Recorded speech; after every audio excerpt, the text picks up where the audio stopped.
Саламатсыздар ма балалар? Бүгін біз компьютерлік графика пәні бойынша PaintNet бағдарламасымен жұмысымызды одан ары жалғастырамыз. Бүгінгі сабағымыздың тақырыбы грамота дизайн жасау деп табылады. Сонымен іске кірсек, ең бірінші файл мәзіріне кіріп, открыть сілтемесін басамыз. Және бізде осы грамота дизайнына арналған арнайы фонды мен дайындап қойдым. Осы фонды ашамыз ең бірінші. Мен осындай бір фон дайындап қойдым. Енді осы фонға біз грамота дизайн, яғни алғыс хатты жасап көрейік балалар. Ең бірінші мен мына жерге айталық осы сурет мектебінің логотипін осы жерге қойғым келіп отыр. Оны қалай жасауға болады? Ол үшін слайд мәзіріне өтеміз және import из файла сілтемесін басып, айталық мына сурет мектебінің логотипін таңдаймын.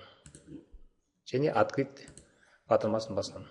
Міне бізде ол осы грамота дизайнына кеп түсті балалар. Енді біз ең бірінші мына көк стрелкамен алып, кез келген жерімізге қойымызға болады екен. Айталық мен мына жерге қойуыма болады, мына жерге қойып қоюға болады. Әрине бұның бәрі сіздердің шығармашылық фантазияларыңызға байланысты болады. Мен айталық мен мына жерге қоюға дұрыс деп ойлап отырмын. Мына осы жерге қоямын. Қойып болғаннан соң сыртындағы сызықты әдеттегідей пернетақтадан Enter батырмасын басу арқылы осылай кетіретінбіз. Меніңше әдемі шыққан сияқты. Енді бұл бізде балалар күніне арналған грамота болғандықтан мына жерге мен балалардың эмблема қойып көрейін. Тағы да слайд import из файла. Міне бізде ол логотип бізде дайын тұр. Тағы да қойылды. Айталық мен осы жерге осы логотипті қояйын. Меніңше жақсы шыққан сияқты. Енді мына жерге біз грамота болмаса алғыс хат деп осылай жазуымыз керек екен. Онда мен мына жақта дайынын алайын. Слайд import из файла. Алғыс хат деп жазылып қойған бізде. Бұны да кез келген жерге қоюға болады. Мысалы мына жерге қоюға болады, мына жерге қойсаңыздар болады. Мұның бәрі сіздердің шығармашылық фантазияларыңызға байланысты болады екен балалар. Менің ойым бойынша осы жерге қойған дұрыс деп шештім. Болған соң Enter батырмасын басу арқылы сыртындағы өңдеу осындай сызықтарын алып тастайды екен. Меніңше жаман шыққан жоқ. Енді бір жетіспей тұрғаны мына жерде бізде ақ фон ғана тұр. Осы жерге бір артында бір сурет, күннің бір суреті қойылса керемет болар еді. Сол үшін тағы да мен слайдқа өтемін. Import из файла. Міне бізде дайын күннің суреті бар екен. Осыны аламыз. Міне бізде түсті. Оны осылай стрелкамен алып келіп, өзіміз қалаған жерге осылай қояды екенбіз. Қойып болған соң сыртындағы мына өңдеу сызықтарын алу үшін пернетақтадан Enter батырмасын басамыз.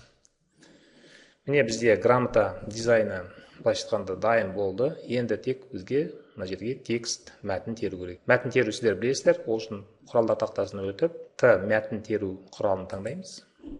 Және кез келген жерден осылай бір рет тышқанды шерту арқылы. Және мына жерден мен 84-ші размерді таңдаймын. Енді жазып көрейік. Айталық балалар күніне арналған екінші жылға өтеміз. Конкурсқа қатысып жүлделі орын алғаны үшін Асанова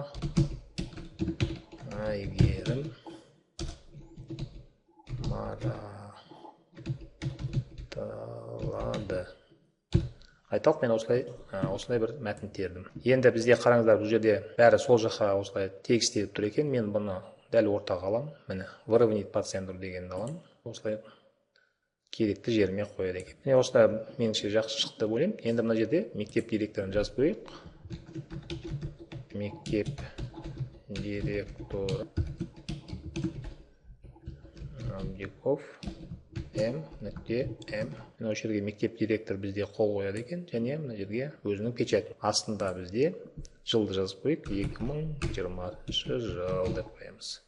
2020 жылды мен айталық басқа цветке қойайын. Айталық қызыл цветке жасап қоямын. Қызылдау цвет.